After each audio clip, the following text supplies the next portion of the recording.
श्रियकान्ताय कल्याणनिधये निधयेतिनाम् श्रीवेङ्कटनिवासाय श्रीनिवासाय मङ्गलम् लक्ष्मी सविभ्रमालोकसुभ्रूविभ्रमचक्षुषे चक्षुषे सर्वलोकानां वेङ्कटेशाय मङ्गलम् श्रीवेङ्कटाद्रिशृङ्गाग्रमङ्गलाभरणाङ्गये मङ्गलानां निवासाय श्रीनिवासाय मङ्गलम्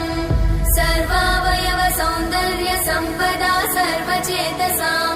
सदा सम्मोहनायास्तु वेङ्कटेशाय मङ्गलम् नित्याय निरवध्याय सत्यानन्दचिदात्मने